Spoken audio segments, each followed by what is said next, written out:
Hello, आपका स्वागत है पुनर्जन्म की एक नई कहानी में। तो चलिए शुरू करते हैं। उस रात हवा में कुछ ऐसा खामोश था मानो शहर ने अपनी सांस रोक ली हो। नोएडा के एक्सप्रेस वे पर लंबी कतारें नहीं, सिर्फ कुछ तन्हा दिए और तेज तेज भागती गाड़ियां थीं। दीपक शर्मा अपने पुराने दोस्त के साथ रात की मीटिंग से लौट रहा था। वो एक मध्यम आयु का युवक था। दफ्तर में जिम्मेदार, घर में स्नेही पति और मोहल्ले में मददगार पड़ोसी। उसकी जिंदगी में जरा सा भी शोर नहीं था, पर उसकी आंखों में एक अजीब सी बेचैनी रहती, मानो वो हमेशा किसी अधूरी रिपोर्ट या अनसुलझे सवाल से घिरा रहता हो। उस ऑटो लाइट के नीचे सब कुछ एक झटके में बदल गया। एक काली एसयूवी घसीटती हुई उसके पास आई और एक तेज सी आवाज के साथ गोली चल पड़ी। दीपक का सिर झटक गया।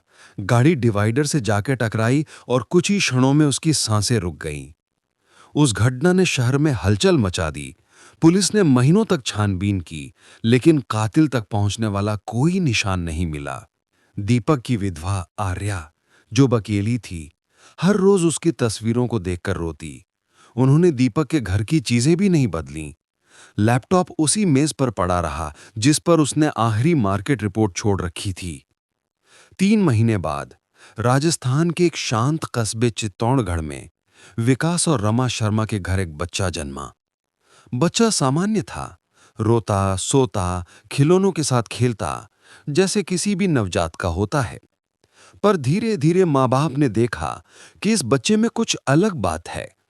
वो देर रात अचानक चीखता और अपने छोटे छोटे हाथ हवा में किसी की ओर इशारा करते। कभी कभी उसकी आंखों में किस्म की अश्रुपूर्ण चिंता साफ दिखती। पहली अजीब घटना तब हुई जब वो महज 30 दिन का था। रमा बच्चे को हिलाते हुए कहती, शाबाश बेटा सो जा, और बच्चे ने फुसफुसाकर कहा, आर्या। रमा का दिल घक से रह गया। उसने दोबारा सुना तो बच्चा फिर वही नाम बोला, आर्या। रमा को ये नाम पहले कभी सुना ही नहीं था। समय गुजरने पर बच्चे के बोलने की क्षमता बढ़ी और बातें और स्पष्ट होने लगीं। 2 साल की उम्र में उसने अचानक कहा, मेरी गाड़ी। पीठ से आवाज आई, काली कार। और जैसे ये शब्द निकले, उसके छोटे से चेहरे पर वही भय साफ उभर आया जो किसी पुरानी याद की तस्वीर होती है। विकास और रमा पहले से किसी टीवी सीरियल या सुनी सुनाई बातों का प्रभाव समझने लगे, पर बच्चा बार बार कहता, Noida, office, laptop, report, Arya. उनकी चिंता धीरे धीरे भय में बदलने लगी। किसी भी सामान्य बच्चे की बातें नहीं थी ये, इतनी लोकेशन स्पेसिफिक और इतने भावनात्मक संदर्भों से भरी। विकास ने इंटरनेट पर शोध करना शुरू किया। उसने पुनर्जन्म के केस, बच्चों की प्रिकॉशियस स्पीच और क्रिप्टोमनेसिया के नाम बिना खोज डाली, पर जितना वो खोजता उतना ही उलझता। विकास ने अंततः फैसला किया कि वो उस नोएडा नामक जगह पर एक बार अपने बेटे को ले जाएगा, बस ये समझने के लिए कि क्या वो सचमुच किसी और की यादें बता रहा है या सब एक भ्रम है। वहां पहुंचकर उन्होंने बच्चे से पूछा, कहां जाना है? और बच्चे ने निश्चिंता से कहा, सेक्टर 46, ब्लॉक ई, सफेद घर, ऊपर की खिड़की टूटी थी। विकास और रमा दोनों हैरान थे, क्योंकि उन्होंने कभी उस जगह का नक्शा नहीं देखा था। फिर वे गए। दरवाजे पर जो महिला आई, उसने विकास और रमा को देखकर कहा, मैं आर्या हूं। बच्चे ने उस महिला को देखते ही कहा, तुमने रोना बंद क्यों नहीं किया था? महिला के हाथ से थैला गिर गया और उसकी आंखों में विश्वास और घबराहट का मिला जुला भाव था। उसने पूछा, ये कैसे? बच्चे ने पूरी स्पष्टता से बताया, मैं दीपक हूं, उन्होंने मुझे गोली मारी, मैं ऑफिस जाने की रिपोर्ट पूरी नहीं कर पाया। ये सुनकर विकास और रमा के पैरों तले जमीन खिसक गई। उन्होंने जिसे एक अद्भुत और अज्ञात घटना समझा था, अब सामने का सच बनकर खड़ा था। यह सिर्फ सरासर कल्पना नहीं थी। मामला त्वरित रूप से मीडिया का केंद्र बन गया। पुलिस ने पुराने केस को फिर खोल दिया। बच्चे ने बताया, काली एसयूवी में एक आदमी था, नाम अमित। पुलिस ने अमित का पता किया और जांच में सामने आया कि अमित दीपक का पूर्व सहकर्मी था। महत्वपूर्ण ये था कि अमित के पास अचानक एक बड़ी रकम आई थी और उसने कुछ अजीब बयान दिए। होते होते वो टूट गया और कबूल किया। अब दो तरह की आवाज़ें उठीं। एक तरफ धार्मिक और आध्यात्मिक समुदाय ने इसे पुनर्जन्म का प्रमाण घोषित कर दिया, दूसरी तरफ वैज्ञानिक और मनोवैज्ञानिक इसे सहज याददाश्त या क्रिप्टमनेसिया कहकर टाला करने लगे। दिल्ली विश्वविद्यालय के एक जाने माने मनोवैज्ञानिक प्रोफेसर अरुण माथुर ने बच्चे की स्मृतियों पर परीक्षण किए। उसे दीपक के जीवन से जुड़ी कई तस्वीरें दिखाई गईं और उसने हर बार उन तस्वीरों की पहचान की। उसके द्वारा बताए गए तथ्य तथ्यात्मक रूप से निकले। शादी की तस्वीर, ऑफिस की मेज, दीपक का घड़ी का डिज़ाइन, ये छोटी छोटी चीज़ें सामान्य बच्चों के पास बताने के लिए इतनी सटीकता के साथ नहीं होती। एक बार जब मीडिया का शोर थोड़ा शांत हुआ तो आर्या और बच्चे के बीच एक अनकही कहानी उभरने लगी। आर्या के लिए दीपक की मौत एक घाव थी जिसे वो कभी भरने न पा रही थी, और ये बच्चा, अब विद्यालय में पढ़ने वाला नन्हा, उसके भीतर पुराने दीपक की झलक लिए था। उस नन्हे के बोलने का तरीका, हंसने का अंदाज, किसी पुस्तक को पकड़ने का तरीका, सब कुछ दीपक को याद दिलाता। आर्या अक्सर रोती और कहती, क्या ये सच में वही है? और बच्चे की मां रमा शांति से कहती, ये हमारा बेटा है पर तुमसे दो बातें साझा करता है। समाज के दो धड़े इस पर भिड़ चले।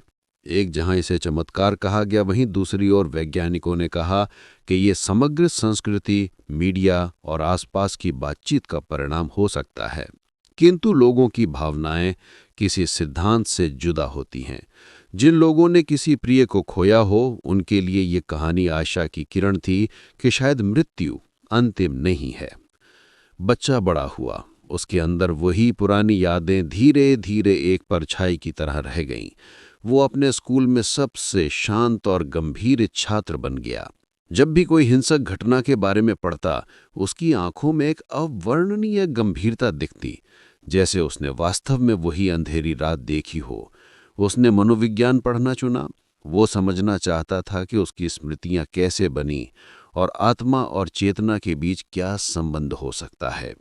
कई साल बाद जब वो युवक बनकर आर्या से मिलने आया तो दोनों के बीच की जो दूरी थी वो प्रेम में बदल चुकी थी। पर दोनों जानते थे कि ये प्रेम किसी पारंपरिक रिश्ते का नाम नहीं ले सकता। आर्या ने उसे मां की तरह संभाला, पर हर बार उसकी आंखों में एक पुरानी पहचान झलकती और युवक ने कहा, मुझे अब सब कुछ बार बार याद नहीं रहता, पर तुमने जो प्यार दिया उसे मैं हमेशा महसूस करता हूं। युवक ने अपनी पढ़ाई पूरी कर ली और उसने जीवन के उन प्रश्नों पर शोध करना चाहा जो उसने बचपन से रखे हुए थे। क्या आत्मा अस्तित्व रखती है? क्या किसी की यादें, अनुभव किसी और के शरीर में प्रवेश कर सकते हैं? क्या मृत्यु के बाद चेतना के कुछ पहलू जिंदा रहते हैं? उसने न केवल आध्यात्मिकों से बात की, बल्कि न्यूरोसाइंटिस्ट, मनोवैज्ञानिकों और दार्शनिकों से भी। कई आध्यात्मिक गुरुओं ने कहा कि जब कोई जीवन अधूरी इच्छा या गहरे भाव के साथ छोड़ता है तो उसकी आत्मा अस्थायी रूप से किसी नए शारीरिक आवरण में प्रवेश कर सकती है। वहीं वैज्ञानिकों ने कहा कि स्मृति और आत्म पहचान का कोई वैज्ञानिक माप अभी नहीं है जो पुनर्जन्म को साबित कर सके। पर दोनों ही दृष्टिकोणों के बीच एक बात साझा थी, इंसान के अनुभव और उसके प्रभाव। चाहे वो व्यक्ति फिर जन्म लेता हो या नहीं, उसकी यादें किसी और के जीवन पर गहरा प्रभाव डाल सकती हैं। आर्या के लिए उसका दीपक चाहे किसी बच्चे के रूप में हो या नहीं, उस प्यार ने उसे जीवन के अर्थ को फिर से परिभाषित कर दिया। उसने समाज में कई अनाथों के लिए चैरिटी शुरू की। उसने अपने दर्द को दूसरों के सुख में परिवर्तित कर दिया। किसी वैज्ञानिक सम्मेलन में जब युवक ने अपने केस का विवरण दिया तो उसने कहा, हमारे विज्ञान ने चेतना के घटकों को अलग अलग मापने की कोशिश की है, न्यूरल करंट, स्मृति के संकेत, दिमागी संरचनाएं, पर आत्मा जैसा जो तत्व लोग अनुभव करते हैं वो अभी भी परिमापक नहीं है। मेरा अनुभव बताता है कि चेतना का तत्व उस शरीर के बायोफिजिकल फ्रेम से परे हो सकता है, पर यह मेरी व्यक्तिगत अनुभूति है और इसे साबित करना शायद आने वाली पीढ़ियों का काम होगा। समय के साथ युवक ने अपनी पहचान को एक से अधिक दृष्टिकोण से स्वीकार कर लिया। वो विकास और रमा का बेटा, पर बलवित रूप से दीपक की यादों का वाहक भी था। उसने कई पुस्तकों और लेखों के माध्यम से पुनर्जन्म और स्मृति पर शोध प्रकाशित किए, जिनमें उसने वैज्ञानिक टेस्ट और आध्यात्मिक अनुभव दोनों का समन्वय कर दिखाया। उसकी कोशिश थी कि लोग कट्टर धारा में बंटे रहे बिना खुली आंखों से इस विषय पर विचार करें। कथाएं बदलती हैं, समाज बदलता है, पर कुछ सवाल हमेशा जिंदा रहते हैं। मृत्यु के बाद क्या होता है? क्या हमारी यादें सिर्फ दिमाग की सूचनाएं हैं या उससे कुछ अधिक, एक आत्मिक संदेश? इस कहानी का मूल यही सवाल था और यही इसका सबसे बड़ा उपहार भी। अंततः कहानी का सार ये नहीं था कि हमने पुनर्जन्म को वैज्ञानिक रूप से साबित कर दिया। न ही ये सिर्फ इतना था कि कातिल पकड़ा गया या एक परिवार को न्याय मिला। असल बात ये थी कि एक घटना ने कई लोगों के विश्वासों, भयों और आशाओं को पुल दिया। उस बच्चे दीपक के नए रूप ने न केवल एक हत्या की गुत्थी सुलझाई, बल्कि लाखों लोगों को मृत्यु और जीवन के अर्थ पर सोचने के लिए मजबूर कर दिया। एक शाम जब वो युवक अपने पुराने घर के बरामदे में बैठा था और शाम की हल्की हवा में बच्चों की किलकारी सुनाई दे रही थी, उसने खिड़की की तरफ देखा। वही खिड़की जहां दीपक आखिरी बार खड़ा था, जहां से उसकी यात्रा शुरू हुई थी और जहां तक वो आज पहुंचा था। उसने महसूस किया कि जिंदगी के नाजुक धागों को जोड़ने वाला तत्व प्यार ही है, प्यार जो किसी भी जन्म और मृत्यु से परे चलता है। उसने धीरे से महीने के उस अंधेरे दिन को याद किया और मुस्कुराकर कहा, शायद मौत हमें सारे उत्तर नहीं देती, पर वो हमें ऐसे सवाल देती है जिनके जवाब जरूरी होते हैं। शहर में फिर वही शोर था, गाड़ियां, दुकानें, हंसी, पर कुछ बदल चुका था। उन लोगों की आंखों में जो कभी खो चुके थे, अब एक अलग उम्मीद की चमक थी। और जहां तक दीपक का सवाल था, उसने किसी अजीब मोड़ पर, किसी नए शरीर में जिंदगी का एक और मौका पाया। उसने उस मौके को न सिर्फ अपनी अधूरी जिम्मेदारियों के लिए, बल्कि दूसरों के लिए भी उपयोग किया। कहानी खत्म नहीं होती, वो बस आगे बढ़ती है, एक अनुभव से दूसरे अनुभव की तरफ। और शायद यही जिंदगी का सबसे बड़ा रहस्य भी है। हर अंत एक शुरुआत के लिए बुलावा है, और हर शुरुआत में किसी पुराने किस्से की गूंज होती है। अगर आपको ये कहानी अच्छी लगी तो हमारे चैनल को सब्सक्राइब करें।